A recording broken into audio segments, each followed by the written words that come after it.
मुंबई का मीरा रोड का एरिया जहां लिव इन में रहने वाले दो लोगों में से एक सदस्य ने अपनी ही पार्टनर की हत्या कर दी, उसकी लाश के टुकड़े किए और उसके मांस को पकाकर कुत्तों को खिला दिया। ये पूरी घटना क्या है, ये घटना कैसे कैसे हुई और कैसे पुलिस को इसका पता लगा, आज की क्राइम की कहानी में यही सब है। तो नमस्कार दोस्तों, स्वागत है आपका हमारे यूट्यूब चैनल कहानियों के सफ़र में। और ये आज की जो क्राइम की घटना है वो मुंबई के मीरा रोड से है। 4 जून की बात है ये, और ये जो घटना है ये अभी 7 तारीख को क्लियर हुई है। मतलब आज से केवल 2 दिन पहले ही पुलिस को पता चली है। 4 जून की बात है। मुंबई के मीरा रोड एरिया में आकाशगंगा का मीरा रोड का पूरा एक एरिया है, वहीं पे आकाशगंगा नाम के जो सब एरिया है वहीं की ये बात है। वहाँ पर एक फ्लैट लगभग 8 मंजिला इमारत का 7th फ्लोर, जिसमें 4 फ्लैट थे, उसी में से एक फ्लैट नंबर 707, जिसका ओनर था मनोज साहनी। उसके यहाँ से कुछ स्मेल आ रही थी और फ्लैट के जस्ट सामने रहने वाले लोग जिनका नाम है सोमेश को अपने घर पर जो स्मेल आई, उसने जब कोशिश की कि कहाँ से स्मेल आ रही, तो उसे यही समझ में आया कि सामने वाले फ्लैट से स्मेल आ रही है। जब सोमेश ने अपनी माँ से बात की तो माँ ने भी कहा कि हाँ, मुझे भी स्मेल तो आ रही है। अब किस बात की है, कैसी है, ये तो उसी से पूछना पड़ेगा, मनोज से ही पूछना पड़ेगा। ये लोग मनोज को देखते हैं लेकिन मनोज दिखाई नहीं देता है।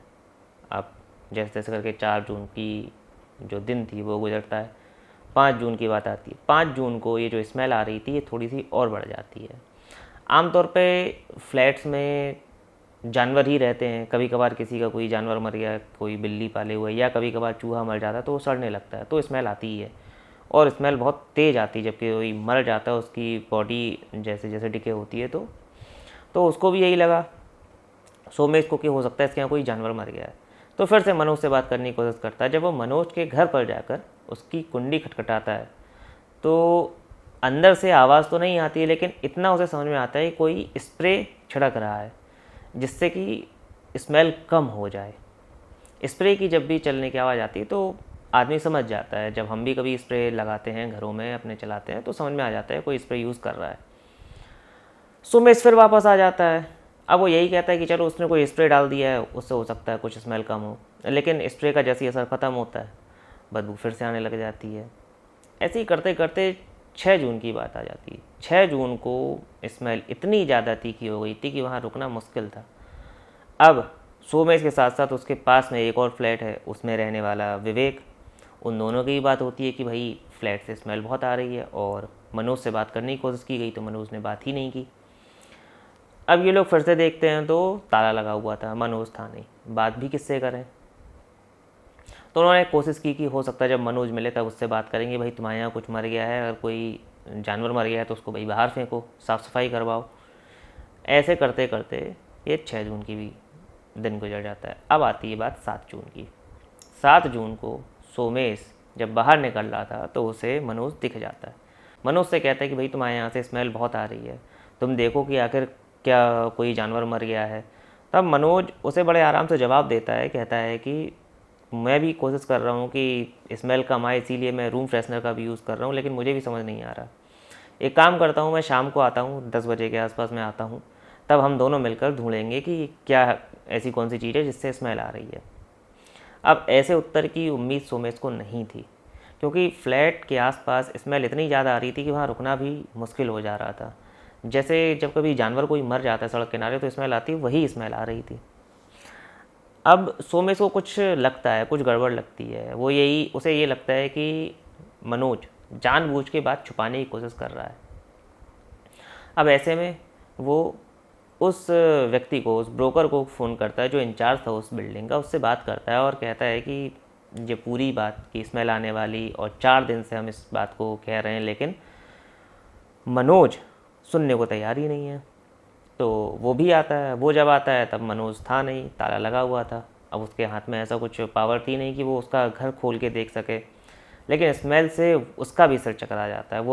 उसे भी लगता है हो सकता है कहीं कोई गड़बड़ ना हो सकता है कोई और बात हो। तो इन सारी बातों को देखते हुए अब जो इंचार्ज था उस फ्लैट का, वो मनोज के इस फ्लैट के बारे में सोमेश, इंचार्ज और वो विवेक सब लोग बात करते हैं। उसके बाद वो पुलिस को खबर करते हैं, क्योंकि 4 दिन से किसी के फ्लैट से स्मेल आना और रूम स्प्रे चलाना, इन सारी चीज़ों से कहीं ना कहीं थोड़ा शक पैदा हो गया था। पुलिस को जब कॉल किया जाता है तब पुलिस पूछती है कि आखिर रीज़न क्या है।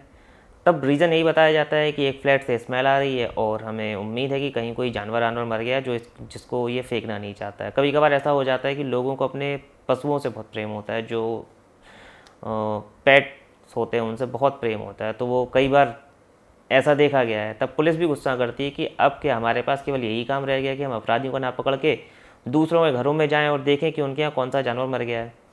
लेकिन फिर भी सूचना थी और एक शिकायत थी, पुलिस को उसको निपटारा करना था। पुलिस भी नॉर्मल वे में आती है। नॉर्मल वे में आने के बाद जब वो फ्लैट के पास पहुंचती है तो उसे स्मेल आती है। पड़ोसी उसको बताते हैं कि 3-4 दिन से लगातार चल रहा है। और जब पुलिस उस घर को देखती है तो थोड़ा बहुत शक होता है, सस्पिशन पैदा होता है। पहले तो वो ताला तोड़ने के मूड में नहीं थी, लेकिन जब शक पैदा हुआ पुलिस ताला तोड़ती है। जैसे ही ताला तोड़ के अंदर घुसने की कोशिश की जाती तो जो स्मेल बाहर जितनी आ रही थी उससे कई गुना तेज स्मेल अंदर थी। पुलिस वाले और जो फ्लैट के पास वाले थे वो भी इस बात को लेकर हैरान थे कि इतनी स्मेल में मनुष्य कैसे रह रहा था। अब पुलिस का शक बढ़ जाता है। पुलिस को लगा कि ये कोई बात किसी जानवर की नहीं है, हो सकता है कि बात कोई और हो। जब पुलिस अंदर जाती सबसे पहले एक हॉल मिलता है। हॉल में उसे आरी दिखाई देती है। अब बात ये थी कि आरी का मनोज क्या कर रहा था। आरी से तो कुछ समझ नहीं आया। फिर देखते हैं कि एक डबल बेड पड़ा हुआ, डबल बेड में ब्लैक कलर की पॉलीथिन डली हुई थी। पुलिस को शक और बढ़ गया, पहले आरी और अब काले रंग की पॉलीथिन। पॉलीथिन में सबसे पहले शक ये था कि इसमें हो सकता है किसी व्यक्ति की लाश ना हो। तो जब पॉलीथिन को उठाकर देखा जाता है तो उसके नीचे चादर थी और कुछ था नहीं, तो पॉलीथिन को अलग किया जाता है। इसके बाद पुलिस जाती है बाथरूम में। बाथरूम में देखती है, बाथरूम में भी ऐसी कोई चीज़ नहीं मिलती जिससे कि उनको लगे कि हाँ कुछ गड़बड़ है। अब केवल एक जगह बची हुई थी, वो थी किचन। जब किचन में जाती है तो पुलिस और सोमेश और बाकी लोग इन सब के होश उड़ जाते हैं। पुलिस के साथ आमतौर पे ये होता है कि वो बड़े बड़े केस डील करती है, लेकिन जब आम इंसान ऐसी चीज़ें देखता है तो उसके लिए इन चीज़ों का जो मेंटल इफेक्ट पड़ता है उसकी कहीं गणना नहीं हो सकती है। ये लोग तुरंत ही बाहर आ गए थे। अब पुलिस देखती है कि उधर 3 बाल्टियों में ब्लड डला हुआ था, खून रखा हुआ था और मानव अंग थे। अंग ऐसे थे कि उनको कई छोटे छोटे हिस्सों में काट दिया गया था, जिससे कि उनकी पहचान पूरी तरह से बॉडी को पहचाना ना जा सके। लेकिन वहाँ पे पैर की एक हड्डी बहुत मोटी होती है, इस वजह से वो हिस्सा बाकी था। पुलिस जब देखती है तो उसे ये भी मिलता है कि कुकर में कुछ मांस को पकाया भी गया हुआ है। अब ये सारी चीज़ें थी, तुरंत के तुरंत पुलिस बैकअप बुलाती है, फॉरेंसिक टीम को बुलाया जाता है, डॉग स्क्वाड को बुलाया जाता है। अब ये सारी तफ्तीश चल रही है। तफ्तीश चलती है तब पूछा जाता है कि यहाँ पर मनोज के साथ और कौन रहता था। तब एक नाम निकल कर सामने आता है, सरस्वती। इसका पूरा नाम सरस्वती वैद्य ये रहती थी और इसकी उम्र लगभग 30 के अराउंड थी, जबकि मनोज की एज 50+ थी। पुलिस पूछती है कि और इसके बारे में क्या जानकारी। तब ये पता चला कि ये लोग लिव इन में रहते हैं और यहाँ 2019 से रह रहे हैं इस फ्लैट में। तब पुलिस को लगा कि हो सकता है ये सरस्वती की ही बॉडी ना हो, जिसको इस तरह से काटा गया है जिससे कि इसको पहचाना ही ना जा सके। कहानी यहाँ चल ही रही थी, चीज़ें ये बढ़ ही रही थी कि पुलिस को जहाँ पर ब्लैक कलर की जो पॉलीथिन मिली थी बेड के पास, वहीं जब देखती तो एक चोटी कटी हुई मिली। इससे ये स्पष्ट हो गया कि जो बॉडी है ये किसी लेडीज़ की है और हो ना हो ये सरस्वती की ही बॉडी है। अब पुलिस सारे की सारी जो अपने सबूत होते हैं उनको इकट्ठा कर रही थी, फॉरेंसिक टीम अपना काम कर रही थी। तभी पुलिस को ये लगा कि अगर यहाँ पर इतनी पुलिस फोर्स देखेगा तो हो सकता है कि हत्यारा जो मनोज है वो वापस ना आए, या यहाँ तक आए और ये देखने के बाद वो वापस चला जाए, फिर उसे ढूंढना मुश्किल हो जाएगा। तो पुलिस ने सबसे पहले यही किया कि जितनी भी गाड़ियाँ नीचे थी उनको हटवाया। 2 सादी वर्दी में पुलिस वाले नीचे बिठाए गए, 2 बीच में बिठाए गए और जो लोग मनोज को पहचानते थे उनसे कह दिया कि जब मनोज आए तो तुरंत हमें इसके बारे में सूचित किया जाए, आप लोग भी यहीं आसपास रहें। अब ये सारी कवायद हो रही थी कि मनोज को पकड़ा जाए, क्योंकि वही सारी की सारी बात बताएगा। और यहाँ पर जो उसका फ्लैट था सील कर दिया गया था। उससे सारे के सारे नमूने उठाकर फॉरेंसिक टीम वापस जा चुकी थी। अब यहाँ पर इंतज़ार था केवल मनोज का। रात के 8 बजे तक मनोज का कोई अता पता नहीं था, लेकिन उसके बाद अचानक से लिफ्ट आती है और लिफ्ट आने के बाद ये लगता है कि कोई आदमी आया लेकिन गलत फ्लैट में या गलत फ्लोर पे आ गया है और वो वापस जा रहा है। तभी जो इंचार्ज था उस बिल्डिंग का वो देख कर कहता है, अरे यही तो है मनोज। पुलिस के दोनों सिपाही तत्काल मनोज को कॉलर से पकड़ते हैं, उसको वापस लेकर आते हैं। अब फिर उससे पूछताछ करने की कोशिश की जाती है। पूछताछ जब की तब ये पता चला कि मनोज ने बताया अपने और सरस्वती के बारे में कि वो दोनों लिव इन में रह रहे थे। मनोज ने अपने बारे में बताया कि उसके पास प्रॉपर्टीज़ है मुंबई में और बोरीवली इलाके में उसके पास दुकान थी। 2014 की ये बात है। 2014 में जब मनोज 44-45 के अराउंड एज में था, तब वो उसकी राशन की दुकान थी। उसी की दुकान पर एक बार सरस्वती राशन लेने आई थी। उस समय उसकी उम्र 23 से 25 साल के बीच की रही होगी। इन दोनों के बीच में फिर बातचीत हुई। बातचीत होने के बाद सरस्वती का आना इसकी दुकान पर आम सा हो गया था। धीमे धीमे जब आना जाना आम हुआ तो इन लोगों के बीच में जो दोस्ती थी वो बात आगे बढ़ी। इन लोगों के बीच में प्रेम हो गया। प्रेम होने के बाद फिर सरस्वती ने मनोज के साथ रहना लिव इन में रहने की शुरुआत की। तो ये दोनों पहले बोरीवली इलाके में ही लिव इन में रहे। 2014 से 19 तक लगभग 5 साल ये लोग बोरीवली इलाके में रहे। 2019 के बाद ये लोग मीरा रोड की आकाश गंगा एरिया में ही आ गए थे और इस फ्लैट को इन्होंने ले लिया था। इस फ्लैट में ही 2019 से रह रहे थे। लगभग 4 साल हो चुके हैं इन लोगों को यहाँ रहते हुए। इनके बारे में जब पड़ोसियों से बातचीत की गई तो ये कहा गया कि ये लोग अपने में रहने वाले थे। इन लोगों का घुलना मिलना कम था। कभी पार्टीज़ होती थी, इनको बुलाया जाता था तो ये लोग नहीं आते थे। ये लोग कभी कभार बाहर घूमने जाते थे, दोनों साथ में जाते थे। आमतौर पे मनोज काम पे चला जाता था और सरस्वती घर के अंदर ही रहती थी। वो वैसे भी नॉर्मली भी अगर आसपास के फ्लैट हैं तो सरस्वती ज़्यादा बातचीत नहीं करती थी। किसी ने उससे ज़्यादा बातचीत करते हुए ना ही देखा, ना ही किसी ने उससे बातचीत भी की थी। बस इतना पता था कि इस फ्लैट में 2 लोग रहते हैं। उनके बारे में ज़्यादा जानकारी थी नहीं।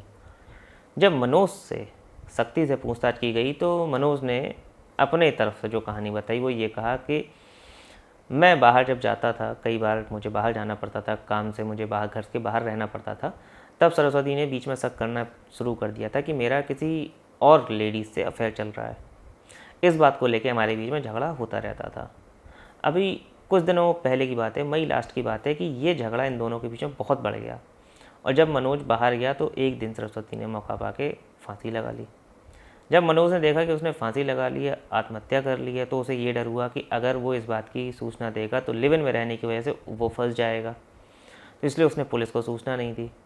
अब उसके दिमाग में कुछ भी समझ में नहीं आया कि आखिर इस बॉडी का वो क्या करे, क्योंकि धीमे धीमे बॉडी डिके होने लगती है, स्मेल आना चालू हो जाती। तब मनोज को केवल एकमात्र ये उपाय लगा कि उसने कहा कि इसके शरीर के टुकड़े कर देता हूँ।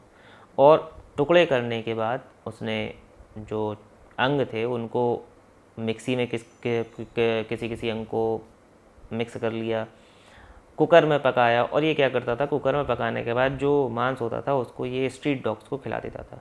गली में घूमने वाले कुत्तों को जगह जगह जाता था और वहाँ कुत्तों को खिला देता था।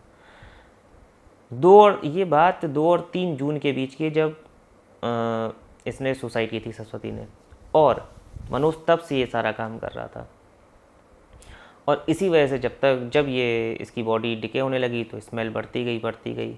और जब इसे शिकायत भी की जाती तो ये रूम स्प्रे छिड़क के उसको कम करने की कोशिश करता था। लेकिन कितना भी रूम स्प्रे छिड़का जाए, बॉडी से स्मेल आना लाजमी है। तो यही इन सब की वजह से 7 तारीख तक इसने आधी से ज़्यादा बॉडी को डिस्ट्रॉय कर दिया था। मतलब इसने सब जगह कुत्तों को खिला दिया था। कुछ दिन और बचते और ये पूरी बॉडी को गायब कर देता। पुलिस का कहना ये है कि जब मनोज और सरस्वती के बीच में इन सब बातों को लेकर झगड़ा हुआ तो एक दिन मनोज ने ही गुस्से में आकर सरस्वती की हत्या कर दी। हत्या करने के बाद उसने लाश छुपाने का उसे तरीका नज़र नहीं आया तो उसने इस लाश को काट कर कुत्तों को खिलाने का फैसला कर लिया। क्योंकि कोई भी एक व्यक्ति जो अपने साथ लिव इन में रहने वाली एक लड़की जो 2014 से इसके साथ रह रही थी, लगभग 9 साल से जो इसके साथ रह रही थी, अगर उससे वो प्रेम होता तो वो पुलिस को सूचित जरूर करता। कोई भी व्यक्ति जिसके लंबे समय से जिसके साथ रह रहा है वो उसके साथ ऐसा तो नहीं करेगा कि उसके शरीर के टुकड़े करके कुत्तों को खिला दे, क्योंकि इंसानियत भी कोई चीज़ होती है। और अगर इस व्यक्ति में इंसानियत थी तो ये इस पुलिस को सूचित भी करता और उसका उचित सम्मान के साथ अंतिम संस्कार भी करता, अगर ऐसा कुछ था। अगर उसने आत्महत्या की होती, क्योंकि उसमें इसको सज़ा कम होती, जो भी फैक्ट सामने आते। लेकिन कहीं ना कहीं जिस हिसाब से इसने ये सारी हरकत की है उससे पुलिस को स्पष्ट है कि इसने इसको मारा है। अब फॉरेंसिक टीम की जांच अपनी अलग चल रही है, पुलिस की हिरासत में है, पुलिस अपनी जांच अलग कर रही है। देखिए नए एंगल्स क्या क्या आते हैं। अभी 2 दिन पहले ही ये घटना सबके सामने उजागर हुई है। तो आज की ये कहानी यहीं तक। अब आप मनुष्य के बारे में क्या सोचते हैं, कौन सा एंगल आपको सही लगता है, हमें कमेंट करके बताइएगा। और आज की घटना को यहीं समाप्त करते हैं। नमस्कार।